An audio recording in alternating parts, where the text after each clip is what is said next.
Alright, what's up YouTube? This is your boy Kid Rico 45. Basically, I just want to say a few things before I get on the subject. First, I want to say thank you to the people that subscribe my page. I wish I had more subscribers. Because I'm trying to really looking to get famous on YouTube, so a lot of people can add me on Facebook. But anyway, there's just a few things that I want to say to get off my chest. Uh, one, one.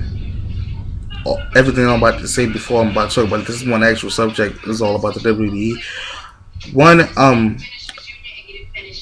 thing I have to say about Brock Lesnar is that he's a bitch. Because what Triple H said about him was actually correct. Because when he first came into the WWE, he actually thought that everything was going to be easy for him. So at the start of his career,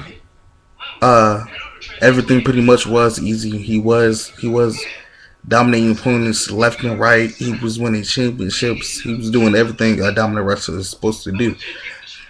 Then he left for 8 years. Came back a night after John Cena had his match against The Rock at WrestleMania 28, which was actually a good match. To be honest with you, the person I was rooting for in the WrestleMania 28 match between The Rock and John Cena, I was actually going for Cena because I was like, The Rock was able to win the match, but at the same time, John Cena has a chance to come out on top.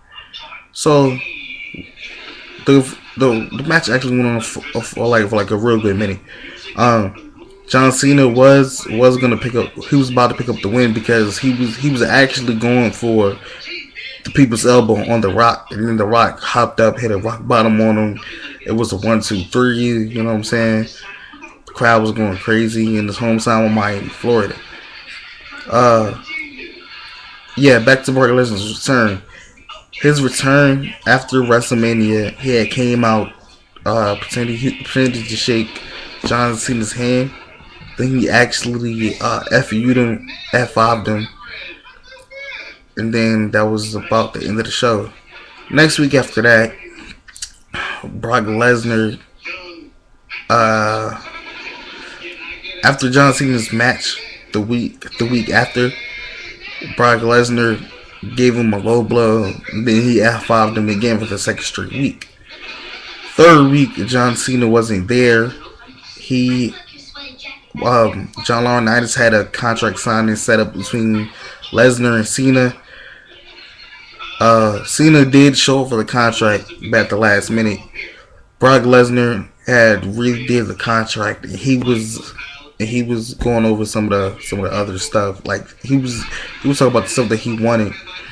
John Laurinaitis gave it to him, and knowing that he had to talk to Triple H before approving Brock Lesnar with all of those things. Extreme Rules came. Everybody thought Brock Lesnar was going to come up with the win, but I knew for a fact that John Cena would come out on top. He did get his arm injured and he did get busted wide open, but he still came out on top. After that, a night after that, Brock Lesnar was so embarrassed. Brock Lesnar was so embarrassed. He just went off on Triple H, the CEO of the WWE, because Triple H said that John Laurinaitis knew that he was not supposed to approve him with those things without taking it up with him first. So then he attacked him like a bitch would regularly do. Broke his arm. And then he quit after it wasn't too easy for him, just like Triple H said, which is what all cowards do. Whenever things are not so easy, they end up quitting. And that's about it. That's really about it. Oh yeah, and this past pay-per-view, Over the Limit, Big Show was fired. He ended up becoming a sellout because John Cena was going against John Laurinaitis in a no DQ match. The WWE board of directors had basically sent John Laurinaitis a letter saying that the match was going to be a one-on-one match. If any superstar would have had interfered in the match, they would have been terminated. They would have been out of a job. And it also said, which everybody, including myself, all wanted. That same night, everybody was going for the Cena, even the guys. It had said that if John Laurinaitis were to lose the match, then he would be terminated. He would be out of a job. So Over the Limit came, as everybody knew, John Laurinaitis was getting beat up because everybody knew he can't fight for shit. John Cena was actually making him look like a jackass. It was hilarious. I watched the review. It was hilarious. And then John Laurinaitis hit John Cena with a chair. John escaped the arena. Big Show brought him back in. John Cena picked him up in attitude adjustment. Big Show knocked John Cena out cold. John Laurinaitis ended up winning the match. And then everybody was like, Big Show's a sellout or whatever. And he is. So I agree with them. Okay. Now that I've gotten everything off my chest, I'm gonna get onto this subject right here. Randy Orton has been suspended. Is on a 60-day suspension. He's gonna be suspended for 2 months. It had and the suspension had took effect today. And so those of you who wanted to see Randy Orton at this upcoming pay-per-view, which is No Way Out, I'm sorry, guys. I mean, to be honest with you, I want to see Randy Orton in action too, but he can't attend to this month's pay-per-view. He can't attend to No Way Out. He can't even attend to Money in the Bank pay-per-view. But he will make his return a night after the Money in the Bank pay-per-view in Cincinnati, Ohio, on Raw Super Show. Hopefully he'll win enough matches, get another title shot. Yeah, and that's about it with that subject. And another thing, I also want to talk about some other stuff too. I want to talk about what I think about some of the superstars in the WWE, and like what I think should happen, and like what I think the WWE should do. The first superstar I want to talk about, Alberto Del Rio. Honestly, the first time he actually came to the WWE, I didn't really like him because I actually thought that he tried too much to put on a JBL type image, because he came out with his own car or whatever. But except JBL had the limo and he didn't have his own personal ring announcer. And Alberto Del Rio is a good wrestler. He's a good competitor. And from all the pictures I've seen from all the WWE superstars on Facebook, he actually looks okay. He actually looks like a cool guy to be around. But I think that he should get another title match. Like, I think he should get either another WWE Championship match or another World Heavyweight Championship title match. Next person, Dolph Ziggler. Dolph Ziggler, I don't really like Dolph Ziggler's personality, character personality, but he does have real good in-ring ability. All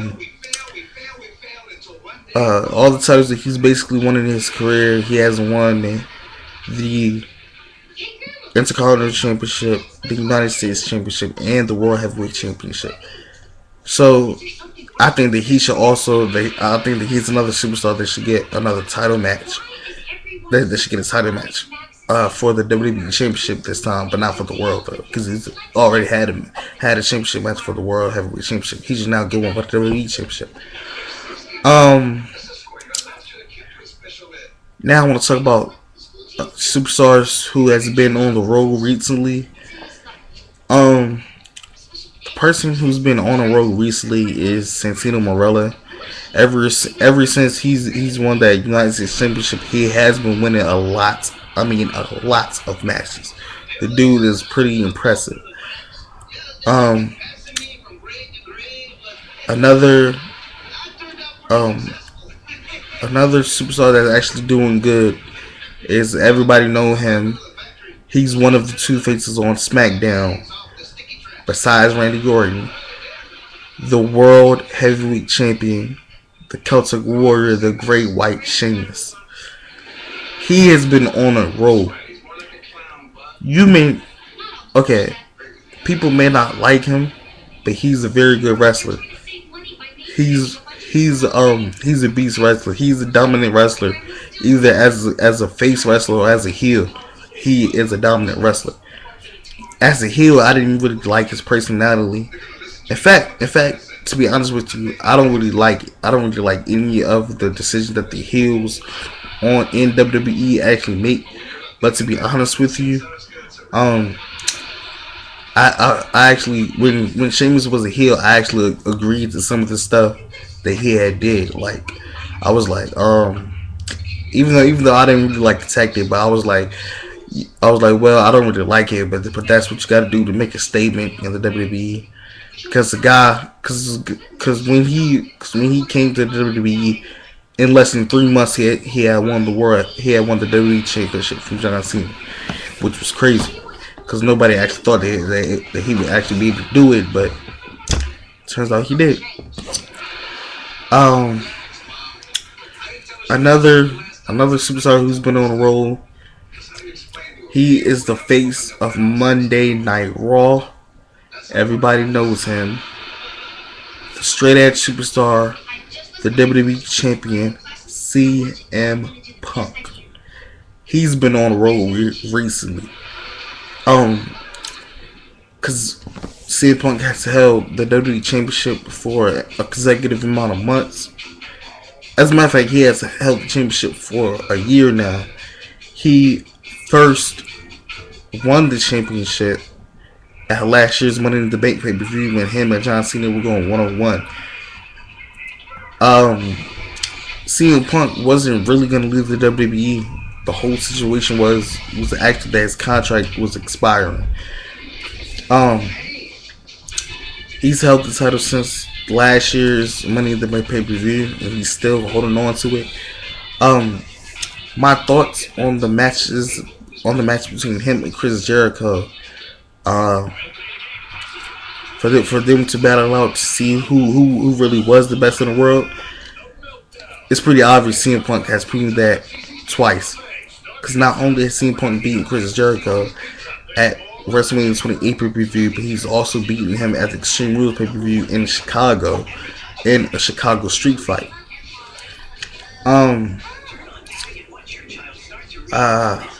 Oh yeah, and another thing I'm going to talk about that went down this year. This is the last fun thing before I end my video. Another thing I wanted to talk about this year, tonight, was this past year's Royal Rumble pay-per-view. Before the 2012 Royal Rumble pay-per-view, I went to ProWrestling.com. And they had said that Chris Jericho was supposed to make his return. He was supposed to be the one winning the Royal Rumble, but Sheamus was the one that ended up winning it. So I don't really know if they're gonna hold off that storyline up until next year.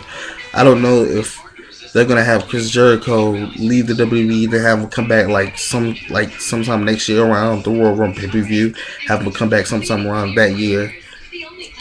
He might not even leave, but I just know I just hope that that sometime next year, I just hope that sometimes around next year's pay-per-view they have him winning it, and they have a shot for any one of the titles. Okay, that's about it. Comment, rate, subscribe. Tell me what you think about tell me what you think of some of the stuff that should happen. Any negative comments, all haters will get deleted. All hater comments will get deleted. That's it. Hope everybody have a good night. Peace.